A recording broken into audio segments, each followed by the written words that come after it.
Hello दोस्तों, NCERT school में आपका स्वागत है। आज हम फिर से क्लास 6 का 7 चैप्टर पौधों को जानिए में थर्ड पार्ट में हम जड़ के बारे में पढ़ने वाले हैं।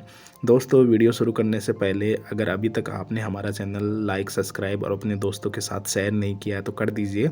आपको ये सीरीज़ लगातार मिलती रहेगी जिसमें आपका जो नॉलेज है वो बहुत बढ़िया होने वाला है। चलो वीडियो शुरू करते हैं। आज हम पढ़ने वाले हैं जड़ के बारे में। तो दोस्तों, जड़ क्या है और ये पौधों में किस प्रकार का महत्वपूर्ण रोल अदा करती है, इसके बारे में हम इसमें यहाँ पे पढ़ने वाले हैं। जैसे यहाँ पे देखिए, जो पौधों में हम आपको पता है कि पौधों में हम पानी देते हैं गर्मियों में या सर्दियों में।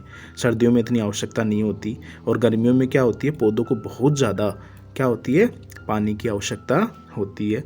तो इनके बारे में हम अच्छे से विस्तार से पढ़ने वाले हैं। जैसे हम यहाँ पे बात करने वाले हैं इस एक यहाँ पे हम डायग्राम देख रहे हैं ए और बी। इसमें क्या होता है, एक में पौधे को मिट्टी के अंदर लगाया गया है लेकिन उसमें क्या होता है, जड़ होती है। और एक में क्या होता है, केवल तने को ही मिट्टी के अंदर लगाया गया है, उसमें जड़ वाला पार्ट नहीं होता। तो दोनों में हम देखते हैं कि कौन सा पौधा स्वस्थ है और कौन सा पौधा स्वस्थ नहीं है। अब जिसमें जड़ें हैं वो आराम से मिट्टी के अंदर क्या कर लेगा, पकड़ मजबूत कर लेगा और पौधा मिट्टी में स्वस्थ खड़ा रहेगा। और जिसमें जड़ है ही नहीं वो एक दो दिन के बाद में ये पौधा मुरझा जाएगा। इस प्रकार हम पौधे के बारे में जान सकते हैं। ठीक है, अब हम बात करते हैं यहाँ पे चित्र 7.15 में रुई एवं नवोद्भिद। जैसे रुई के अंदर भी है ना, कोई भी नए, जैसे हम घर परिवार में देखते हैं कि कोई चना वगैरह है उनको अपनी माताएं भिगो के रखती हैं।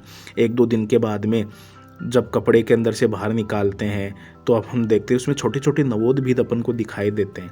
ठीक है, तो ये नवोद्भिद क्या है, उनकी जड़ें ही हैं जो उनमें अंकुरण हो जाता है। ऐसे ही यहाँ पे ये नवोद्भिद दिखाई दे रहा है। ठीक है, तो ये जड़ें होती हैं। ये जड़ें जब हम इसको मिट्टी के अंदर लगाते हैं तो ये मिट्टी को क्या करते हैं, मजबूती से पकड़े रखते हैं। तो ये मिट्टी को जब अच्छे से जकड़े रखते हैं तो इसको जड़ों को अपन क्या बोलते हैं, स्थिरक भी कहते हैं।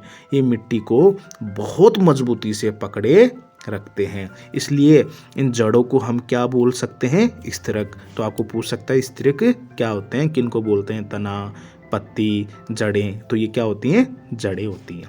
ये चीज़ें आपको ध्यान में रखनी है। चलिए अब आगे शुरू करते हैं। अब देखिए यहाँ पे भी डायग्राम में ए में और बी में आपको बताया गया है कि ए में भी ये क्या है, जड़ें हैं। ये किस प्रकार की जड़ें हैं। ठीक है, तो ये जो ए जड़ें हैं वो किस प्रकार की जड़ें हैं, मूसला जड़ें। कौन सी जड़ें हैं, मूसला जड़ें। ठीक है, और बी प्रकार की कौन सी हैं, ये कैसी हैं, रेशेदार और जकड़ा। इसको जकड़ा जड़ें भी बोलते हैं। चलिए इसके बारे में विस्तार से पढ़ते हैं। जैसे यहाँ पे डायग्राम और दिए गए हैं, इसमें देखिए यहाँ पे डायग्राम ए, डायग्राम बी। ठीक है, अब ए में क्या होता है कि एक बीचों बीच क्या होती है, एक मूल जड़ होती है। अब आपको दिखाई दे रही होगी पौधे के बीच में बीचों बीच क्या होती है, एक मूल जड़ होती है और साइड में छोटे छोटे रेसे से आपको दिखाई दे रहे होंगे। तो ये क्या होती है, इस जड़ को बोलते हैं मूसला जड़, जिसमें एक मेन जड़ होती है। ठीक है, और पार्श्व में छोटी छोटी जड़ें, छोटे छोटे रेसे से दिखाई देते हैं, वो क्या कहलाती है, मूसला जड़ें। दूसरी हम बात करते हैं दूसरे प्रकार के पौधों की जड़ों के बारे में, जिसमें छोटे छोटे पौधे होते हैं हमारे खेत में, जो किसान भाई फसलों को उगाते हैं। उसमें किस प्रकार के जड़ें होती हैं, उसमें होती हैं रेशेदार, जिसमें क्या होती हैं, कोई भी मूल जड़ें नहीं होती हैं। सारी की सारी अपन को कैसी दिखाई देती हैं, सारी की सारी जड़ें समान दिखाई देती हैं। तो इस प्रकार की जो जड़ें हैं उनको हम क्या बोलते हैं, रेशेदार जड़ें, यानी जकड़ा जड़ें। जकड़ा मतलब जो मिट्टी को जकड़े रखती है। ठीक है, और मूसला जड़ क्या होती है, बहुत अधिक गहराई तक मिट्टी के अंदर भी जाती है। जैसे बड़े बड़े वृक्ष हो गए, उसमें किस प्रकार की जड़ें होती हैं, मूसला जड़ें। आपको ये अच्छे से समझ में आ गया होगा दोस्तों। चलिए आगे देखते हैं।